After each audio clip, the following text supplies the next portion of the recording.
Now, yesterday we spoke to prominent British Muslim Mo Ansar. His meeting with the former leader of the English Defence League, Tommy Robinson, was the subject of a BBC One documentary. The EDL have campaigned against what they see as the Islamification of Britain. Here's a clip from the film. Tommy Robinson is explaining his view of the Quran. The Quran, you can take sexual slaves. You can take sexual slaves. Whatever you, outside of your four wives. That you can take non-Muslim women as sexual slaves. I don't think you could find it. It is nice to see you reading the Quran, though, I have to say. It's obviously not making a difference, is it?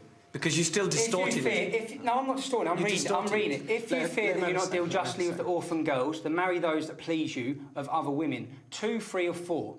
If you fear that that will not be just, then take what your right arm possesses, i.e. slaves. Where does it say sexual slaves? Slaves, you can take... No, where does it say sexual slaves? Where does it say sexual slaves? Don't distort it. Well, yesterday when I spoke to Mo Ansar, he had this to say.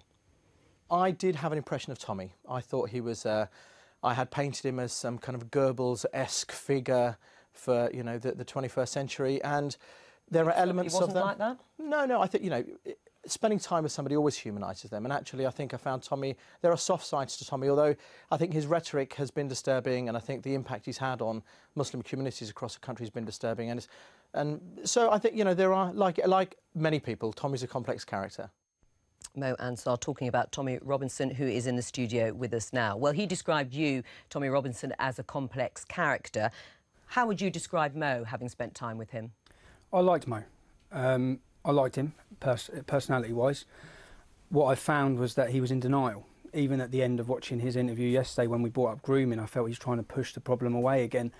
And when we've got Muslim leaders who are being given platforms, if he spends 95% of his time talking about Islamophobia and all these different things from people who are criticising the ideology, if he switched that and spent 95% of his time tackling the problems within the community, then we might be getting somewhere. But Mo just wants to be seen as a defender of Muslims and defender of Islam, rather than accepting we have these problems. And even then, when he was talking about he had this image of me, that's the image that everyone's been given of all them people there. All these normal, ordinary people who are supporters of... Why did you leave the English Defence League? I left, I felt it was the way forward.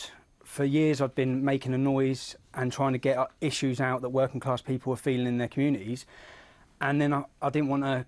I wanted to be part of a solution rather than the problem moving forward. Because you think the English Defence League is not working. Are you ashamed that you were part of the English Defence League? I'm not ashamed, no. I'm proud that I started it. I'm proud that it's given people hope. I'm proud it's given a platform. But now I want to see the way forward, and to get to the solution, we need to solve the problems. Rather than just making noise about it, we need to decide how we move forward. And moving forward is working with reformists and true moderates within the Islamic community who are willing to accept there are these problems and how we're going to solve them together. Have you actually changed your views, though, Tommy Robinson? Because the documentary was all about you going on a journey of supposed enlightenment that culminates in your decision to quit the EDL. But you tweeted just before the programme that your views haven't changed. So is this just they haven't changed? They haven't changed. When you say my views, I was 26 years old when I started this movement. I've made some mistakes along the way. I'm on a journey at present. When we say views, a lot of my views have been distorted over the years of what we stand for and what we represent. All right, well, let's ask you, first of all, what's your goal now? I mean, your goal initially was you wanted Muslims out of Britain. You've accepted that can't happen. That's never been my goal. Hasn't it? No, never. I've never said I want Muslims out of Britain. My goal now is there's a massive gap. Working class communities have been pushed to the side. People don't feel like they're even part of the fabric of this society anymore. But that's not the fault of the Muslim community. No, it's not. But they are alienated. I don't like to bring it down to race or colour, but there's a reason why working class children are now the biggest underachievers in this country. There's a reason for it. People don't feel they've got the opportunities or any of this, and a lot of the opportunity for people to turn to the genuine far right is coming from this resentment that they're seeing, all of these issues. My goal now is to give a platform, a healthy platform for debate, rather than out on the street like that, to bring these issues to the forefront that need talking, they need debating, and people need to see that they're getting somewhere with them. Do you still regard Islam as a religion of violence and fascists? I think that saying Islam is a religion of peace it's not true. That within the scripture is completely unfactual. So you still believe that it is a religion of violence? I believe that it's down to interpretations of that scripture. Now, we have great Muslims. When I've met Osama Hassan from Quilliam, he's an extremely religious man. There's not one part of what he believes that he wishes for violence. But we can't say that people following the same book and interpreting the same scripture who are wanting to use it to use it for murder, for violence. I still don't understand what it is you're trying to achieve. You want to stop what you call the Islamification of Britain. Is that what you see as happening? When I saw a poll, one of the main reasons as well for me, I saw a poll that said it was 33% one year and it went up to 40% last year of people who believe this will end in an inevitable violent conflict between Muslims and non-Muslims. That's terrifying. Right. As that goes forward, that will get people start preparing for that. And what I don't want is the communities and the estates that we live in will be those communities affected by this conflict. All right, but you still believe that it is. If you still believe it's a religion of violence, do you want to still ban the building of mosques? I believe that we must regulate and moderate mosques. We want to know who's talking. We shouldn't have Iran, Saudi Arabia and Qatar to dictate in which form of Islam will he be Salafi, all these extremist sects which are encouraging non-integration. To move forward, we need reformists to be given a voice and platform. Mo Ansar, for me, is the wrong person to be pushing up because he's not accepting fault.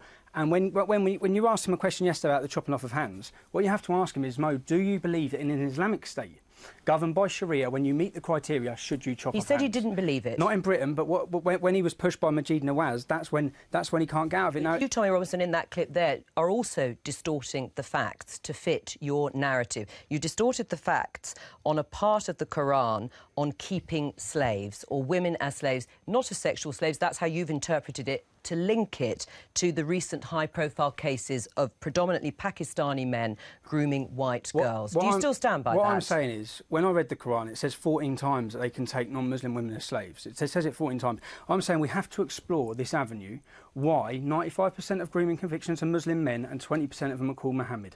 We have to explore that. And now, to get to the root cause of the problem and the bottom of the problem, if we can't explore that, maybe I'm not manipulating, maybe the men that are justifying their crimes and why they're doing this in large groups of brothers, cousins, friends from work, that's not normal paedophilia. That's a problem. Now we have to explore to get to the. If we want to solve it, we've got to get to the root cause of the problem. Do you still speak to anyone in the English Defence League? I buried my head in the sand for the last 2 weeks since leaving the English Defence League, because this is a community, it's where I live, it's the people I see on a daily basis. I upset a lot of people the way I've done it, but I think people who understand the cause, yeah, and the cause is not to have conflicts. We don't want conflicts. But do you still speak to anyone in the English Defence League? I haven't for 2 weeks, but will I? Yeah.